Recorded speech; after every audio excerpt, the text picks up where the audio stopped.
All right, so hi everyone. Welcome to the ACJR's webinar today on women in crypto. I'm Molly Jane. I'm the president this term for the ACJR, which if you're not familiar is the Association of Cryptocurrency Journalists and Researchers. We're a nonprofit. I'm also the opinion editor at Blockworks. And so today we have three panelists to discuss the very large and almost too large topic of women in crypto. We have Catherine, who I have the pleasure of working with at Blockworks in the news department. We have Laura Shin from Unchained and Camila Russo from the Defiant.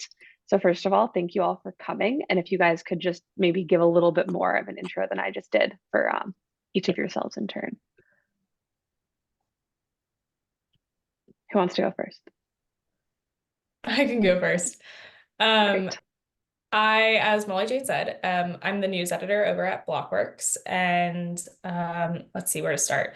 I've been reporting on finance for 7 or 8 years now, but only specifically crypto for the last year. I moved over from more traditional finance to crypto specifically.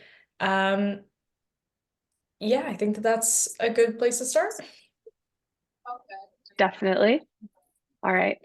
Who's next? I'll go. My name's Laura Shin, and I started covering crypto almost 9 years ago, actually, which is kind of crazy to say because it does not feel that long. I've covered other beats for a much shorter time and gotten bored, and I'm definitely not bored. And I started Unchained as a podcast on the side, actually, and then now it's like actually grown to be a much bigger thing. And so we're now expanding it to more like a traditional media company where we're hiring more journalists and building a newsroom. And a couple of years ago, I came out with a book, The Cryptopians. Good. I think we have a lot of authors on this call. And by that, I mean 2 crypto authors. And then I self-published a book on Russian detective literature, which is not relevant to this audience. But anyway, but sounds fascinating. Thanks, Molly. So I'm Camila Russo. I am the founder of the Defiant. The Defiant aims to be the best source for DeFi and Web3 information. It also started as a side project back in 2019 as a newsletter. It's now grown to a media company. We have a podcast, multiple newsletters, website with daily news, and a YouTube channel. And previous to the Defiant, I was a reporter at Bloomberg News for almost a decade, covering all sorts of markets, including crypto, but also bond stocks. I was based in New York, also Buenos Aires, and Madrid. Wrote my first story on Bitcoin back in 2013 when I was in Argentina. And also published a book on the history of Ethereum in 2020, The Infinite Machine. And yeah, that's it. Great. Thank you guys all so much for coming. I guess I didn't say how long I've also been doing what I do. It's about 6 years now, covering just cryptocurrency. Before that, I did a little more of the Russian literature sort of thing, but 6 years in crypto.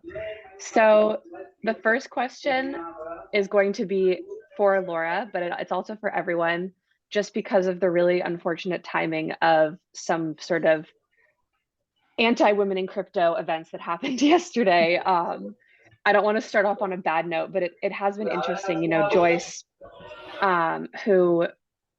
who works with us here, and I had to vet all of the people that wanted to attend a bit more carefully this time because Zoom bombing, etc. with a topic like this. I'm just going to ask everyone if you could mute yourself if you're here. Or actually, I think I'll mute you. Anyway, so Laura, yesterday, I don't know how much you want to share about it or your thoughts, but you were sort of attacked for being a woman in crypto, for doing something that had nothing to do with you being a woman at all, which I think a lot of us have experienced. I had booked an interview with somebody who I wasn't super familiar with. Basically, we had booked somebody else and they'd canceled very last minute and it was something we needed to record yesterday because we were releasing the pod this morning. And late at night, I booked this guy, Pauly. Like I said, I didn't know that much about him, but from what he had told me, I was like, oh, I guess he's a meme coin OG because that's what he was talking about. Anyway, so it's a short interview. I just kind of needed him to explain like some of the meme coin events this week. So I was like, okay, like it seems like he probably knows what's going on, like with Slurf or, whatever. I just was like, okay, this is fine. And then we decided to cover a different topic for various reasons. And when we canceled with him, literally within seconds, he tweeted at me, "Fuck you" at Laura Shin, and he created a Twitter Spaces called "Laura Shin is a whore." And I like, this is so weird to me because I've been a journalist for 26 years, I guess, at this point. And, like the news changes, you decide to go a different direction. Like people, there's so many reasons why you would cancel an interview that for whatever reason, he took this very personally. A bunch of people have gotten in my DMs since then and said that he has done this to a lot of other people. From what I can tell, I mean, obviously that's such a large overreaction. I think, it has to do with him, not me. For whatever, I don't know what's going on with him. But the point is that that kind of attack, like, obviously if I had been a man, I don't think that the Twitter Spaces would have used that kind of language. Like it probably would have been mean in some other way. But, then like, because he is a meme person, there were a lot of very offensive memes that started, proliferating as well. And yeah, the truth is, I actually don't think that I've had too much experience where I was being attacked quite like that. Like hilariously, the only thing that kind of comes to mind as like somewhat comparable, but it's just like they're not really comparable, is that years ago I was interviewed on the Bad Crypto podcast, which is kind of more like talk radio crypto, I guess is how you could put it. Like these two guys sort of get together and shoot the shit about crypto. And in the middle of the interview, they called me a chick.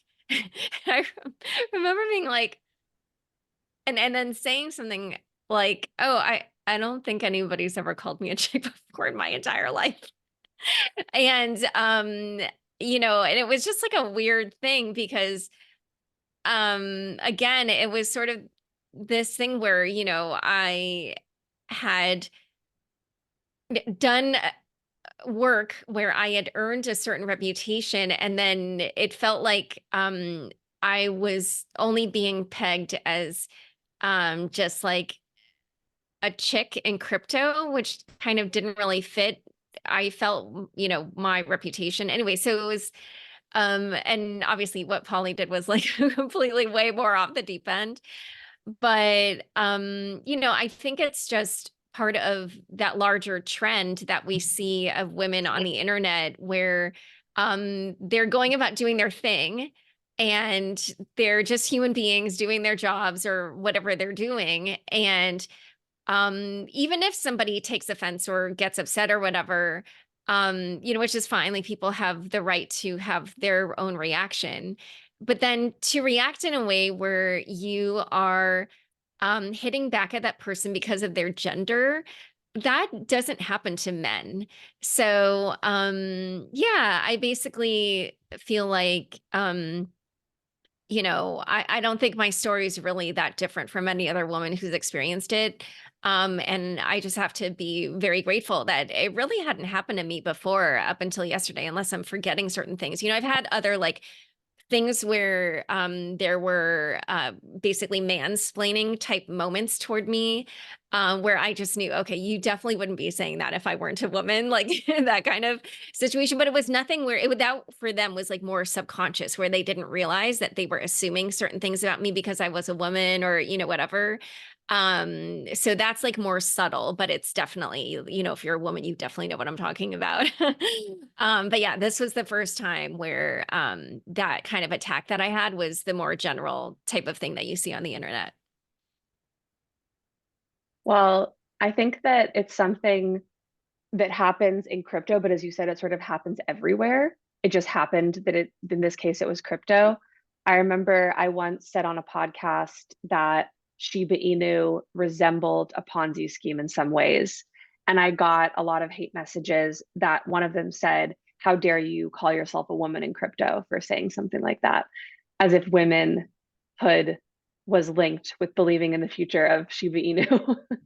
Anyway, the kind of things I think if people are joining this to look for advice, those are the kind of things you have to ignore in crypto or in any other part of the world that you work in as a woman. Yeah, actually, I totally forgot. There's one other thing that I just wanted to mention, which I can't believe I forgot about. But 2 years ago, like right around this time, I also got into an altercation with Charles Hoskinson and the Cardano army or whatever. And again, what happened was, obviously it's 2 years ago, so I don't remember everything, but I do remember that one person in that slid into my DMs and wrote something really, what they thought was really mean. But it's so interesting, how they decided to criticize me. They said, "You're so ugly. Like, you're the ugly." I don't remember. It was all about my physical looks. That's what the criticism was. But it was very over the top. It wasn't just "you're so ugly." It was like way more negatively creative than that. And I ended up screenshotting it because it was just so over the top, and I tweeted about it. And then that, because I was being attacked actually for quite a while, I think before that I tweeted that, but then that is what got people to take notice and come to my defense. And then hilariously, like a bunch of guys slid into my DMs and they were like, "Oh, just for the record, I think you're very attractive," or "I think you're a hottie," or whatever. But it was just interesting that this person, they thought what would hurt me is to like go after my physical looks. And I was like, dude, I don't give a fuck what you think about how I look. So anyway. I think that it's something we saw a lot with the Sam Bankman-Fried trial and people going off after Karen Ellison's looks, when what they were really mad about was her potential complicity in the theft of, in the fraud that was perpetrated. So how quickly people go to looks when, in your case, I don't think you did anything wrong to Cardano. In Carolyn's case, I'm not a lawyer, but I think she probably did something wrong for the people, but it had nothing to do with like her hair or anything like that. Which, anyway, let's maybe change the subject to something that's like a little bit more positive. Yeah, but last comment, can I just say there's so many men that are not attractive in crypto, but you don't see people going after them. Oh, for never. So, I mean, never. I think I've had the same experience as Laura, people going after my looks. And it's happened ever since I started covering crypto at Bloomberg. Like I remember being on a live stream on kind of like Bloomberg's Facebook. And so you could see comments coming in real time. And yeah, like the first people, and back then I was just a Bloomberg reporter, like I wasn't well known in crypto or anything like that. And people were either like commenting that I was attractive or not, or being like, like people were saying, "Will you marry me?" Or like, "What's this chick talking about crypto?" And it was like me and I think like Matt Leising, and we were, both just having a discussion on the tech, but all the comments coming my way were about how I looked. And I think, to be fair, that's become, a lot less common as I became just, more known in the industry and just like respected for what I've done. And I seldom get those comments anymore. But if you're just starting out, I think it's a lot more common to get, comments based on your looks, which I agree, like that would never happen to a guy. Yeah, and last bit that I want to add on this is that there's another prominent woman in crypto who gave like I don't know, maybe with like a TEDx talk or so, anyway, with some kind of talk on YouTube that was like kind of prominent. And the very first comment that ever showed up on the channel was a comment about like an aspect of her body. And I noticed I also did a TEDx talk, and there's a comment on there where somebody made a comment about my looks. And I realized, oh, I think like guys who feel insecure about their own lives, when they see women that are successful, they will go on there and comment something that makes the woman feel self-conscious. Like, Yeah. I don't think it's that they care about our looks. I think it's that they want to take us down a peg and make us feel self-conscious and not as confident. And so what they do is they make a comment about our looks. It's like all of our value as women has to be tied to looks. Like even from kind of what they think we care about and what they can comment about, it's all kind of based on how we look and just like objectifying us. But yeah, I think luckily that's a minority. I don't think it happens all the time, but it does happen enough that you take notice, and it doesn't happen to men. So One of the only anonymous op-eds or pseudonymous op-eds that we ever ran at Blockworks, because we obviously want people to say who they are when they write an op-ed, was a woman in crypto who is an NFT artist, and she only used her first name. And she had a whole impassioned argument about she only uses her first name because of the criticism she gets about her looks and her work online.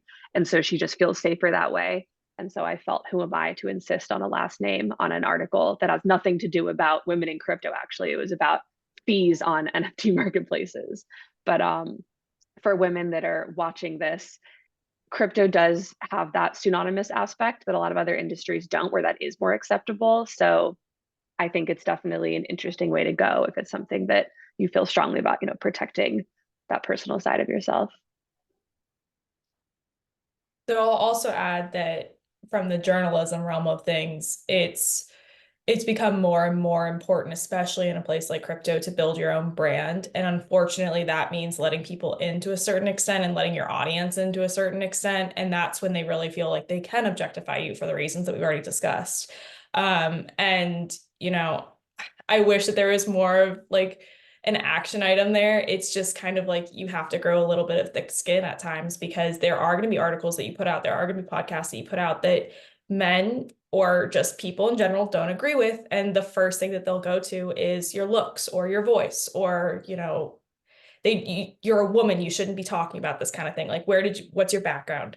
And it's like, you can explain it all you want. Like I've personally felt, there's been a couple of times where I published articles where it's like, what do you think you're talking about? You have like a traditional finance background. And I do, but I've also been reporting on the side about crypto since 2018. So it's not that I'm not I'm not brand new to the space. I'm just brand new to this beat. So going off of that, this is something that our audience has asked, and our audience asked before this even started, which is about like how to actually begin in journalism. And then a question that I just got, which was that, do you also feel when you were beginning or now that you need to make more of an effort than your male colleagues to achieve the same results, either in the beginning of your career or now? It's a tough question. I think personally, yes. I think especially in the land of crypto, there's a lot of really loud male voices and they get heard a lot easier. And so as a woman, you kind of have to try harder, and not necessarily louder, but you have to make sure that you sound more concise, that you sound more clear, and that you gain trust with the audience that you're trying to reach, which is difficult when that audience is immediately skeptical of you, not only for being a woman, but also a journalist. Yeah, I feel like this goes back to those few times when I had been mansplained by sources. These were people who had zero experience doing any journalism, and they kept trying to tell me how to do my job.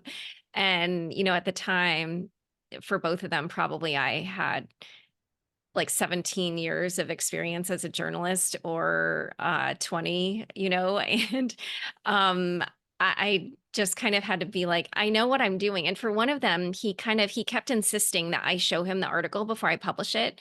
And I was like, I know how to check facts, and I'm going to, check all these facts with you or whatever. And then of course, when it came out, he was like, yeah, there were no mistakes. And I was like, yeah, I told you, I knew I could do it without you like getting your hands in there. But the point is that I do feel like,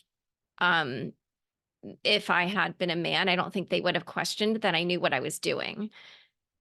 So, yeah, by the way, the other person, I just have to tell this story because it's so funny and stupid. Again, this person has zero journalism experience. And this was before I had written my book. It was like a few years before. And I said something about how I, wanted to write a book about crypto or something. And he launched into a very long explanation of the process of writing a book, like trying to underscore for me how much work it would take. And at first, honestly, when he started, I thought he was joking. But then when he kept going and going and go, I was like, wait, he literally thinks I don't know how to do this work that I've been doing for, and so finally when he finished, I said something like, yeah, I've been doing this for 20 years, so I know. And then his face just like looked, I think he realized like, oh, I totally put my foot in my mouth. But at the time I was like, what the fuck? Like you were acting like I literally have never done this before. Yeah, and I don't think he would have done that to a guy. So yeah, our DeFi reporter, I don't know, Cami, if you get this a lot, but our DeFi reporter at Blockworks, who is a girl, gets mansplained, I think, by a lot of her sources. It's something she talks about weekly with the rest of the team, especially in DeFi. Yeah, I don't know. I think it's hard to distinguish when it's mansplaining or just like plain explaining in DeFi, because things are difficult, and as a journalist, kind of I appreciate people breaking things down. So yeah, there's definitely a line there, but when they try to tell you how to do your job as a journalist, then that line is definitely crossed. Like, yeah, it's one thing that to explain CK proofs, and another thing is to explain, like, oh no, actually it is fine for you to send me quotes, like, but I think kind of on the more constructive note, telling, advising people on how to get started in the space. I think there's a lot of opportunities for new writers to break in. One, from just how online everyone is, like how much everyone is in Twitter all day. I think you can, start making a name for yourself by having your own newsletter and, posting your own kind of, I don't know if articles, but blog posts, just to kind of get that track record. I mean, I started covering DeFi on my own, on kind of the Defiant newsletter. So that's kind of on kind of the building your brand side of things. And then on getting your foot on the door on actual like publications, speaking just, for the Defiant, like we're always open to pitches from freelancers and outside contributors. And many of our, more, I don't know, full-time journalists have started that way, freelancing for us. So I think, that's the case with many other crypto publications where there's the opportunity to freelance for them to get to know you, and then you can become a more frequent contributor, or even kind of go from that to become a full-time reporter. I think it's really important also to know who you're pitching to when you're trying to freelance and where to break in. Like, for example, at Blockworks, we don't accept freelance pitches. And so I feel horrible turning down people, even close friends that are just looking. When I was at CoinMarketCap, where we did a lot of more educational articles, they accepted every freelancer that ever existed. It's like, you should have emailed me last year. And then one thing I also think, especially because crypto is becoming, I mean, it sounds so cliche, but becoming like a bit more mainstream this year with Sam Bankman-Fried, the halving, mainstream-ish, the price. I think pitching yourself as really having that knowledge to bigger mainstream publications that aren't in crypto is something that could get you a win. Like, I won't say who, but I know a young crypto reporter who's going to be covering the Sam Bankman-Fried hearing for the Daily Mail because he pitched it and he had that unique experience, and they're like, we don't have anyone on staff that can cover this. So like, yes, this is a great freelance job. So just sort of looking for those kind of opportunities, thinking about where your expertise lies and what publications would benefit from that. Yeah, and I just want to toss in there that we are also hiring and accepting freelance pitches. So don't forget to pitch us as well. That's great. Yeah. So you guys know, if you're looking for work in this call or watching this recording, you know who to reach out to. I have another question, which is kind of a meta question about just women in crypto panels in general, because you see those popping up in conferences more and more, women in crypto brunches, etc. I've definitely seen sentiment that this is something that is good because there are so many male dominated panels and conferences are such a big part of the crypto space for good or bad. But I've also seen the other side of it, which is that it feels sort of pandering. It becomes like tokenizing gender to sort of make the conference stand out in that way. Do you guys think panels like this, where we're sort of separating women and talking about gender issues, are overall a good thing? Or do you think that we should just all mix together and have have panels that don't, segregate us in that way? I really dislike, oh, sorry, go ahead. No, you can go. I was just gonna say, why not both? Yeah, no, I was gonna say that I don't like when, conferences that have nothing to do with gender or women or anything like that include like a women, panel, like because it's like, no, like there are enough women in the space to include in your regular panels. Like you don't need to have a special panel about women on this conference about tech and crypto or fintech or whatever it is. So I think, just for conference organizers, just do the basic job of finding the qualified people for your panels. And I think, I don't like meeting quotas, but I do think that it's important to recognize that there's a bias for, against women in general, and that sometimes women are overlooked in a technical field. And so when organizers are thinking about who is best for which panel, maybe, when they're looking for different analysts or experts or executives, they will tend to overlook women. So I think just like making that conscious effort of making sure, hey, like, do I have a bias? Like, would maybe a female CEO in this industry be better suited than this guy, this other guy who we put in, rather than try to meet kind of specific panel quotas, because then what you get is that you have all male speakers and then female moderators. And you see that that's the way that they met the quota. It's like, oh yeah, you just get a woman journalist because there's more of us in the space, and you place her as the moderator, and then you have like your non all male panel, and that's really annoying. Yeah. I agree with that. So I have two comments. One is about the original question, which is just, I do think it is good to have dedicated spaces. Like, I think we can all feel that this is a beneficial conversation that we're having. But then, this other issue, I do actually want to point out just kind of the realities of this, because I have literally come up against this problem very recently. And that is the fact that there simply are not as many women as there are men. And in fact, not only are there not as many, but there's way fewer than there are men.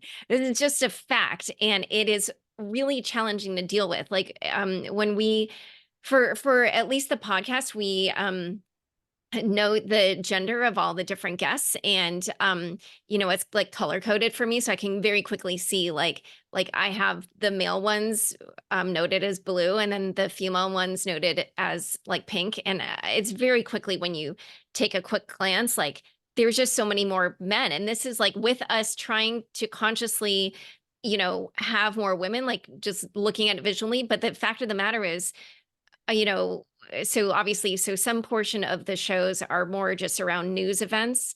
And especially for those where like you either want the people involved or whatever, like it more frequently tends to be men, because simply there are more men.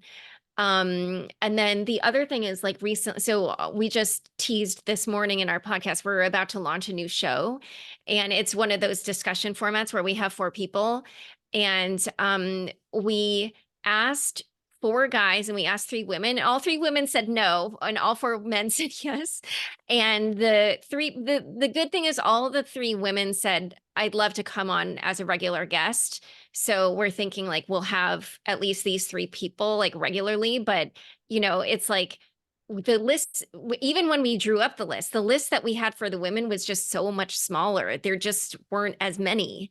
So, you know, I feel like this is like another thing to talk about, is just like, how do we get more women in? Because the fact of the matter is, yeah, there just really aren't. It's not only, like I said, that there aren't as many, but it's just so few. And for me, at least, when I look at things like my YouTube metrics and stuff, the number has not really changed over the course of many years.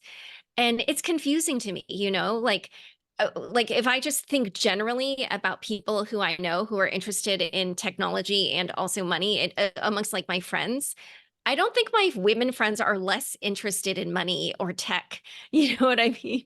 So this is why I in a way, also don't understand even why this has existed, or persists. But just wanted to raise that issue as well.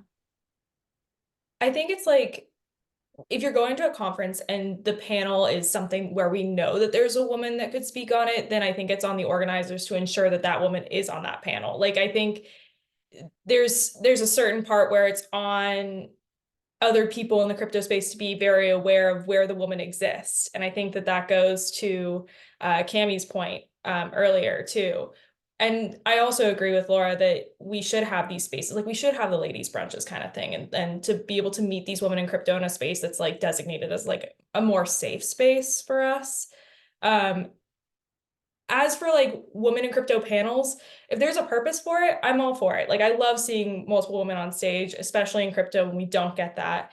But if it's just going to be like, if there's not like a clear reason for it, I'm less inclined, because it's so obvious what conference organizers are doing at that point, you know? Yeah, like Yeah, it's I can definitely see it both ways, where like I understand Cammie's point that if you have a conference where there's a number of different panels, not many women on all the main panels, but then all the women are like grouped on this women in crypto panel or whatever, that's a little frustrating and annoying. But I again do see that there's benefit in having that discussion. But I do think it's nice if you also use the women where they have expertise out of just the fact that they're outside of the fact that they're women. Yeah, it's frustrating. It's like, yeah, we can speak about other things other than being a woman in crypto, you know. So yeah, I'm all for like safe spaces for us, and love the women in crypto branches, and love this panel. So yeah, I think there should be dedicated spaces, but I just mean in a conference where it's not about that, then, you know, just have women speak about what they're experts in. So another question, and then I'm going to ask for a few more questions from the audience. You guys can go ahead and keep sending them in. One of the things is that I feel like I personally think about my gender more in crypto than I would in other industries, just talking to my friends. Like, I've been to a few events in the past month in New York, and I find myself going up to other women if I don't know anyone, and then they will say to me, "Oh, good, all the girls are gathering together because there are so few of us." So I can clearly see that other people are thinking about that. And I wonder, is that something that just happens to me in these like anecdotes, or do you guys think that because we work in crypto, which is a male dominated field, you're thinking about your gender more on a day-to-day basis than if you worked in, like, this is such a stereotype, but if you worked at like Vogue, like the beauty journalism, you know? I think it's a financial thing. Hmm. Coming from Wall Street, I would say I've had the same kind of experience. There's definitely less women in crypto though. Like, at least when I went to like a conference that had more Wall Street folks in it, or when I was on the floor, there were more women that I knew I could go to. Crypto, it's kind of like, oh shoot, I don't know anyone here. Like, I want to have somebody that I feel like I can connect to. And I would say in crypto, you feel your gender more. Like, it's almost, it's weird to say, I don't know how to describe it exactly, but you can walk into a room and you feel like you're a woman. Like, it's kind of forced on you in that way. Whereas I think that, to your point, someone at Vogue wouldn't have that forced on them. You know, they wouldn't maybe think about their gender as they walk into a room with their colleagues. I think it's because in crypto, you just, because it's less politically correct on Twitter. and you see all these memes and you know, people just like being openly misogynistic, that it's part of the culture, like it's part of internet culture, like 4chan kind of guys like just coming over to crypto Twitter. So yeah, I think that's why you feel it more, because you know, you have these tokens, these memes flying around. I remember like when Yearn used to base its entire kind of marketing campaign on like manga type cartoons, just like super offensive and objectifying towards women. And this is like one of the biggest DeFi protocols, and everyone's okay with that. So yeah, I think it comes from it comes from like because of crypto culture that you just feel your gender. Yeah. Like there's a couple other things that really bothered me, like when people would make those jokes, like, you know, oh, I'm gonna, you know, make a lot of money or whatever, and then it'll get me a wife or whatever this thing was around getting a wife. Like that was so annoying to me. And then this is a lot earlier, but there was some meme also probably in that 2019 2020 era where it was like the two people lying in bed and then one person's on their phone and the other person has a thought bubble or whatever. And it was always like the dude was the one thinking about the crypto and the woman was like not. And I was like, this meme doesn't apply to me. Like, what guy would I be in bed with where like I would not be thinking about it and he would? I was like there's no person I could date. Like it would have to be somebody, you know, even more. Yeah, and that's just one example. There's so many like just like small things that keep coming up, and it's like, yeah, it's details, like you laugh, whatever, like you don't have to be so serious as you know, it's whatever, you accept it, but still like it's it's still a message that you're constantly getting. It's like, oh, you're a woman, like you're an object, you are not part of this, like you're not meant to be thinking about crypto, you're not meant to be at trading or you know buying this meme coin, because you know that we're making fun of you, so why would you, like you're not part of this. It's just this message that we're getting. Yeah, this is for the boys, not for the girls kind of thing. Exactly. Right. And especially when you walk into a room, and even with the people who are not so much on the like the meme side of things, like even people who are more, I would say, crypto professional, sometimes you walk in a room and it's like, oh, why are you here? Like it's that proving yourself thing that's like, I've earned this. I know I've earned this. You're giving me imposter syndrome for something that like is so not, I hate to use the word fair, because I think that like that inherently biases you and can bias the people that you're speaking about. But at the most basic level, you're like, this is not fair. I've earned this. I should be here. I'm allowed to ask you questions. I'm allowed to engage in a conversation with you, whether or not I fully understand what you're speaking about. And I say that last part because when you're having conversations with people who are more crypto native and maybe you don't totally understand the technology that they're discussing, that's really, at least in my experience, when the mansplaining comes out and the conversation devolves. So I have a question from the audience that sort of is from a different perspective. We've all talked about sort of gender discrimination that we see from the outside in, but have any of you guys experienced gender discrimination in your own workplace or publications? And then in dealing with that, what have been some of the challenges, if you're comfortable talking about it? Otherwise, we have actually a lot of really good questions after this, but I'll be quiet. Okay. I'm trying to think about how. Yes, I have. And it was for wanting to cover crypto more when I was at a more traditional financial publication. And it was interesting because it was actually kind of the opposite of what we've discussed, where like I was being taken less seriously because I was taking crypto seriously. I wasn't engaging in the jokes that a lot of like the finance bros, let's call them, were engaging with. And I was actually asking questions about crypto and really interested in it. And it was interesting to see that people like put me down because of my gender, because I was suddenly interested in crypto. It didn't make sense, you know?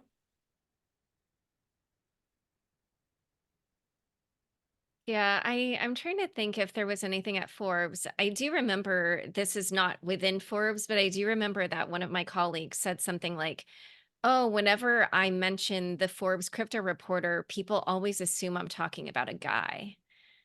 So that was like outside. And the only other thing that I can think of, I don't know if this is like really germane, but I started at Forbes as a contributor, and then later I became an editor there. And as you know, they have this contributor network where people kind of like have their own blogs.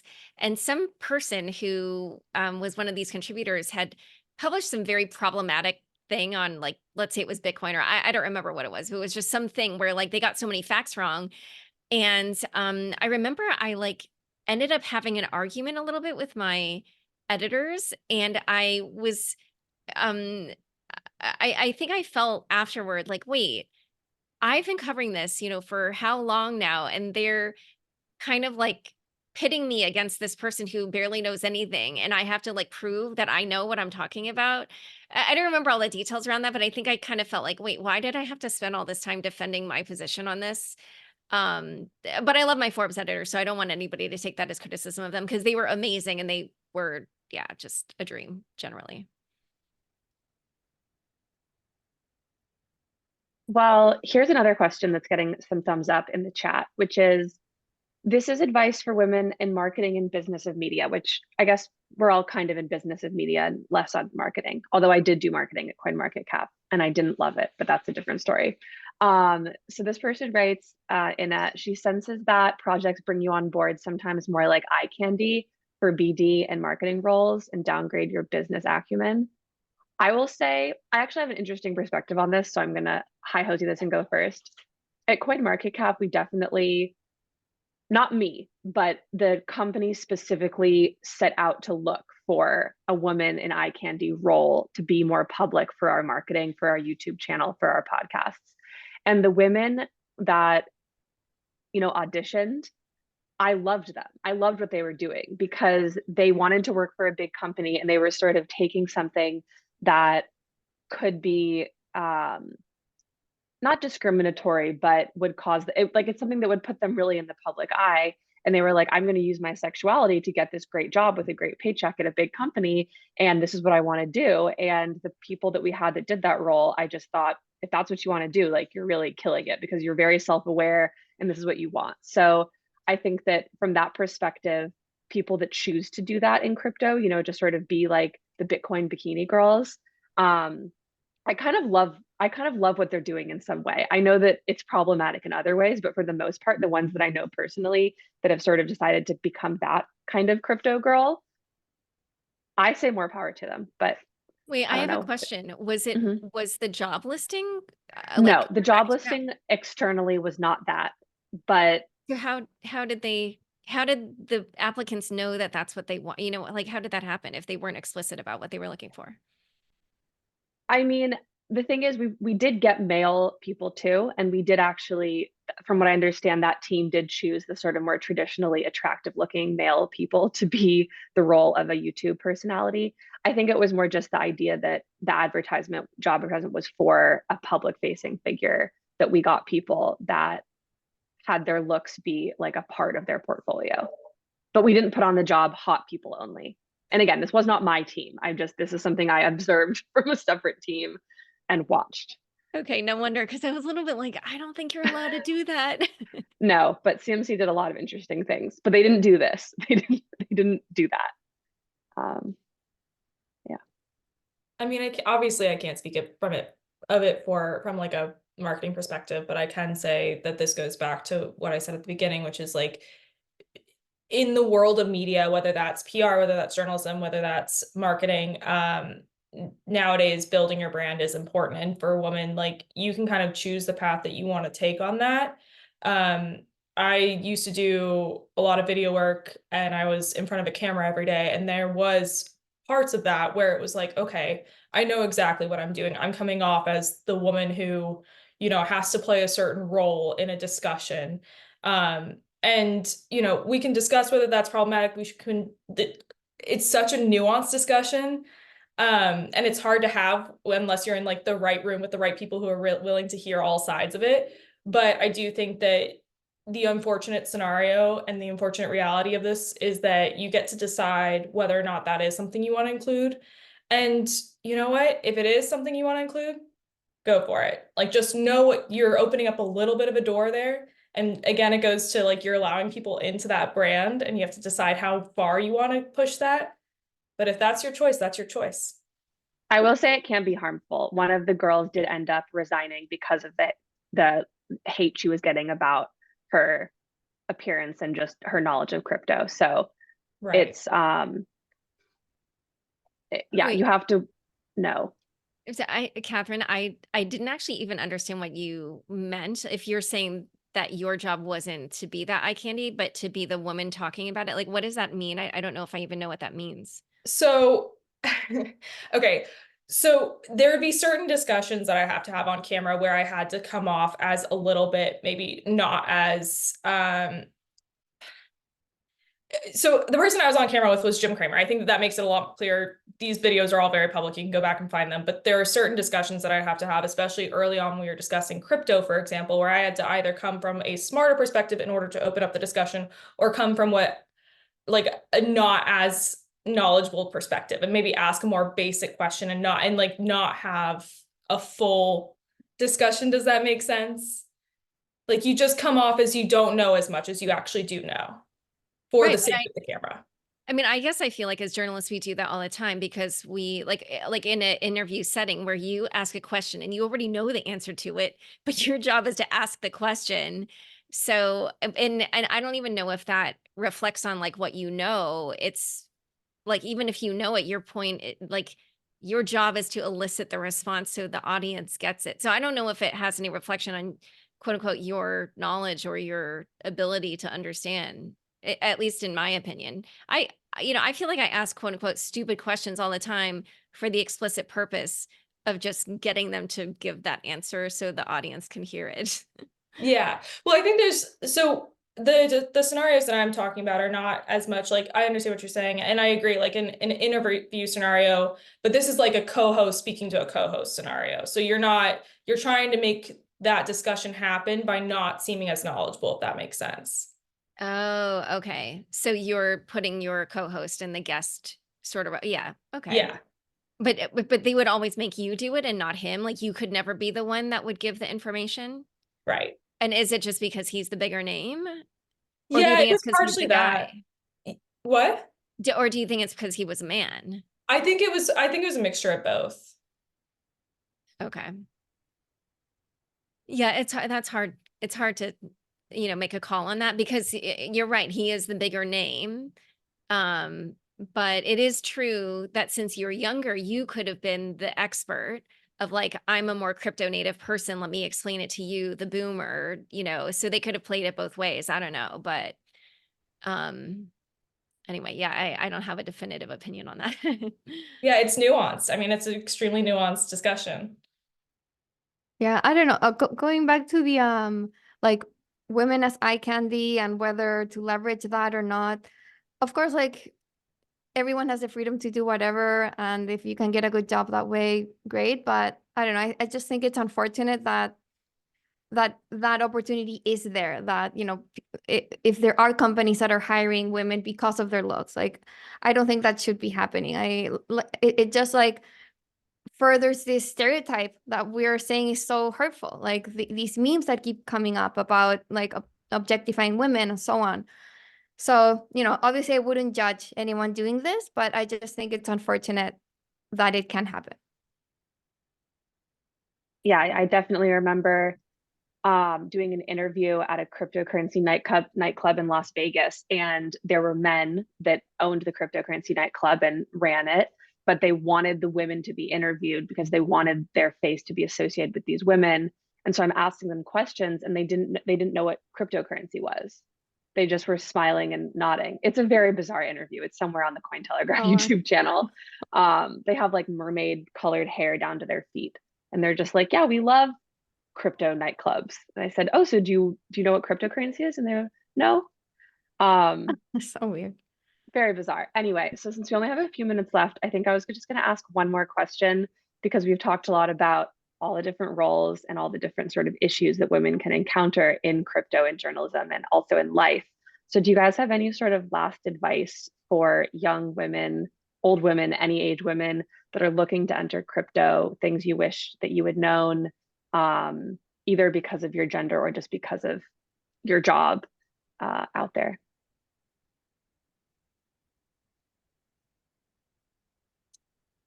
And wait, is this just for women journalists or any role? I would say just in crypto in general, because we do have a lot of people in the PR and marketing side on this call. Although I think that if you speak just to journalists, I wouldn't fault you, because that's your experience, of course. Yeah, I mean, I think one thing that comes to mind, and I know this is maybe getting less and less true now that the industry is even older, but it's still the case that nobody in crypto has a background in crypto. Everybody was doing something before, unless you're a teenager. There are some people I interview and they're like, I discovered, Ethereum when I was 13 or, whatever. But the point is that like, we all don't know what we're doing and we're all making it up as we go along. And so in that regard, there's no like stupid questions, or there's no right way to do things. It's not like going to work at Goldman Sachs or like on Wall Street where there's just a certain way and a certain hierarchy for, whatever.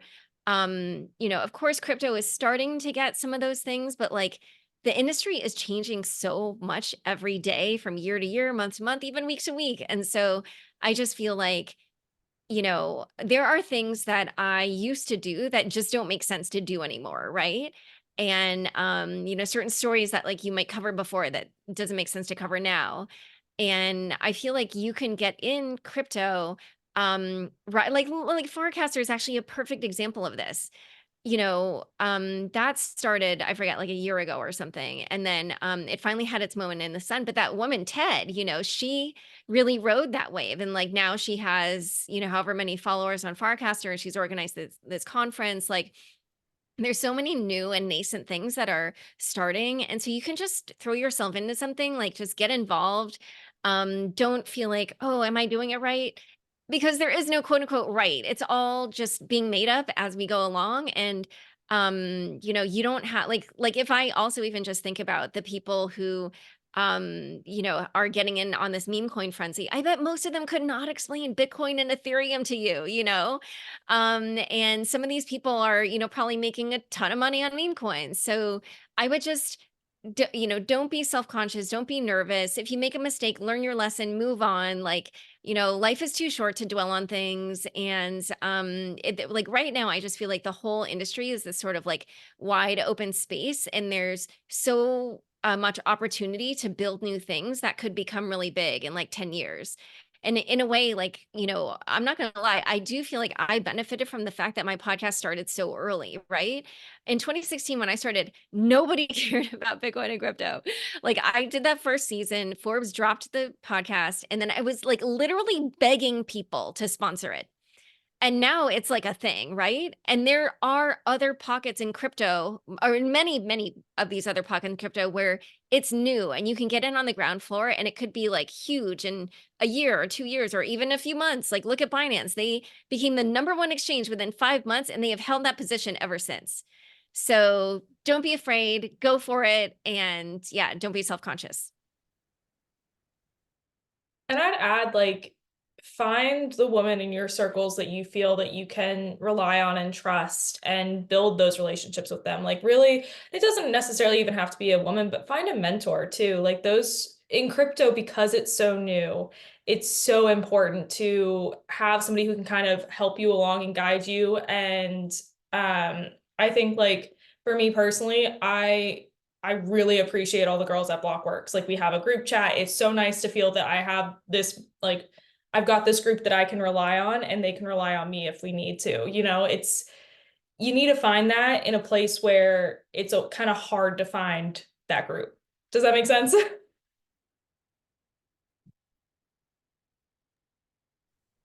Yeah, I think, I echo all of that. And I just think that, I would just like go for whatever goal you have and don't put any limits on yourself. Just imagine where you want to be and go for it, and ignore, the naysayers, ignore people, the trolls on Twitter, mute them, whatever. Just like go for it.